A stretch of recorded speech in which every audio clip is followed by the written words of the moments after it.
They have, and they've just voted in the last half an hour. 153 of the 300 parliamentarians voted yes for the Prespas agreement, which is this agreement that was signed between the Macedonians and the Greek government last June on the border of Macedonia and Greece. And 146 of the parliamentarians voted against, with one abstention. So it was a close vote, but it followed basically the vote of no confidence, which was called by the hard-right parties last week in the Prime Minister, Alexis Tsipras, and they were fairly confident that they would get this through. They've got it through, but of course it hasn't stopped the protests and the demonstrations, a small one by comparable standards, but nevertheless they've been standing out there for all day protesting against this vote, protesting that Greece is conceding too much.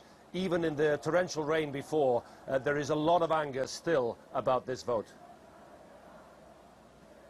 So what's next, Yolo? Is this a done deal?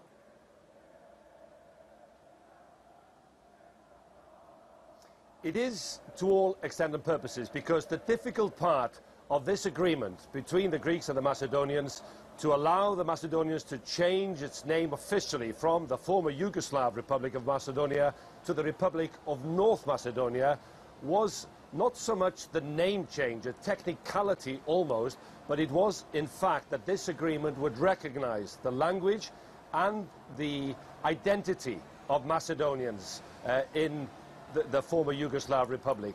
And many Greeks, especially in the northern province bordering Macedonia, which is also called the province of Macedonia in Greece, were opposed to this because they felt that their heritage, their culture, their history was being sold down the river. And that many people, especially in the northern region, but also people who were being protested here, were against that, and they felt that the Greek government was throwing away a part of Greek history. So much so that the coalition government that Tsipras had is now a minority government. It's been such a divisive argument, and of course 38.5 hours of debate over the last 3 days. And what will it mean for both countries, Yolo?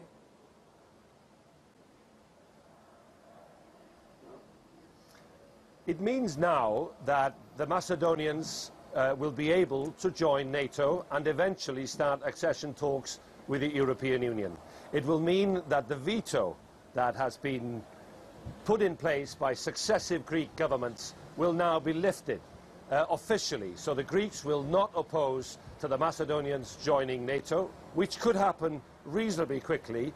The talks to join the European Union will be much slower, more bureaucratic, and will take much longer time. But that will not be opposed by the Greek government.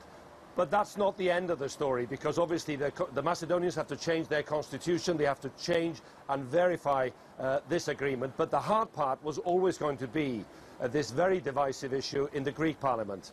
But this is also an election year in Greece, and there will be, before October, parliamentary elections.